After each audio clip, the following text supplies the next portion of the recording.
Before we dive in, just a quick reminder. This explainer from our channel, Blockspawn's Funds, is purely for educational and informational purposes. It is not financial advice. All investments do carry risks, so please always do your own research and chat with a qualified professional before making any financial decisions. All right, let's get into it. Today, we're going to tackle one of the most fundamental, most essential tools in the entire crypto world, the crypto wallet. We're going to break down exactly what it is, how it really works, and this is the big one, the crucial differences between what we call hot and cold wallets. So let's kick things off with a question that seems simple, but actually gets to the very heart of the matter. If crypto is just digital data, where does it actually live? Now, your first thought is probably, well, in a crypto wallet, of course. But you know what? That's not quite right. And that leads us to the single biggest misconception out there. This quote really says it all. Your wallet doesn't actually contain any of your coins. I know, it sounds weird, right? Your crypto, your Bitcoin, your Ether, it all lives on the blockchain itself. What your wallet holds are the keys, the special passwords that prove you own that crypto and give you the power to move it.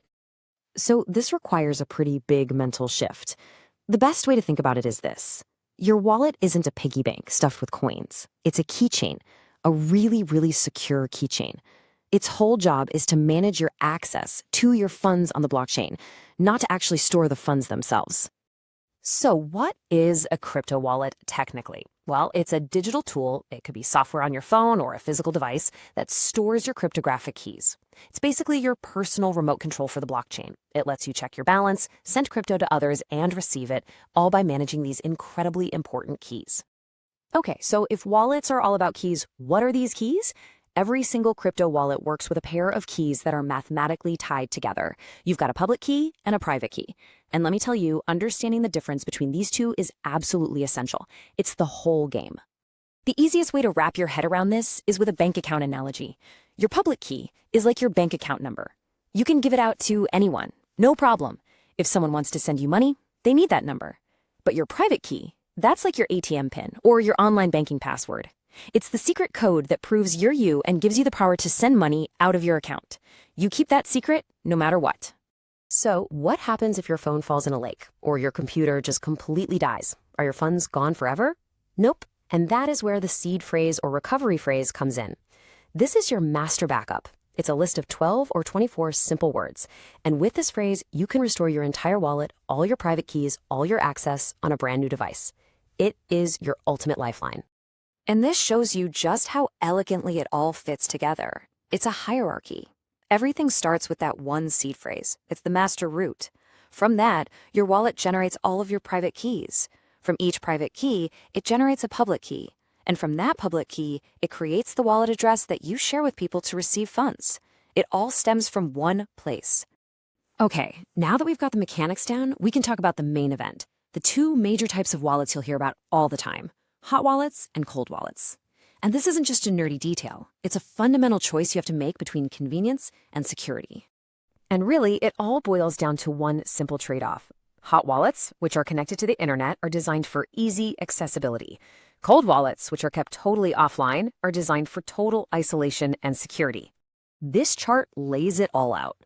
A hot wallet is like your everyday spending wallet. It's on your phone, it's fast, it's convenient for small amounts, but because it's online, it's more exposed to things like hackers and malware. A cold wallet, on the other hand, is like your personal bank vault. It's for long-term storage, for larger amounts you don't need to touch often. It offers incredible protection from online attacks, but it's a bit slower to use.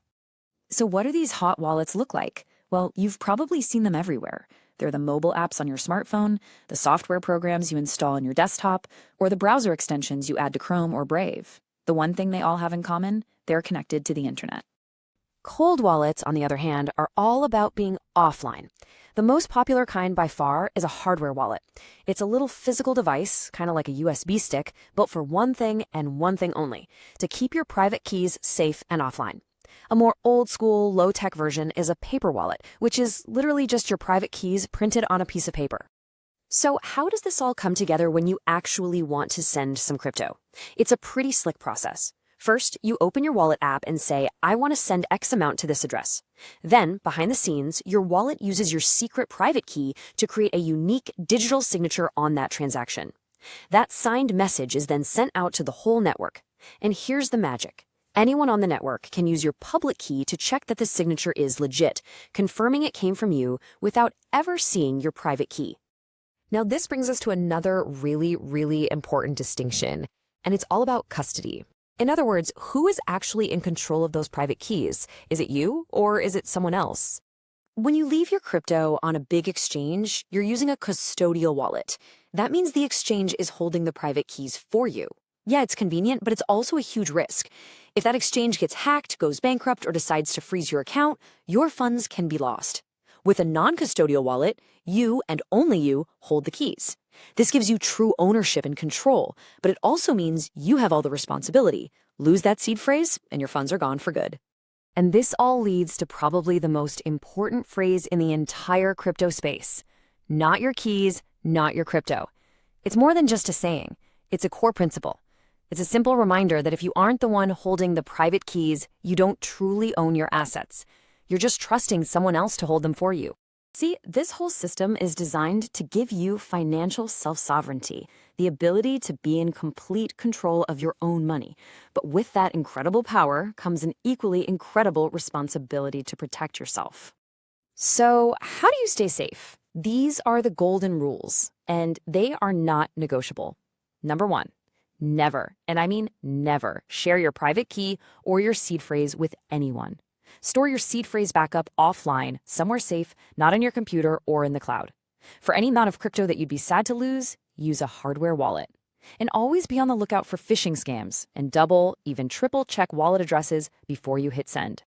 So in the end, that's what a crypto wallet is. It's your personal gateway to this new world of decentralized finance. It's the tool that puts you in the driver's seat, giving you a level of control and ownership over your assets that just isn't possible in the traditional financial world.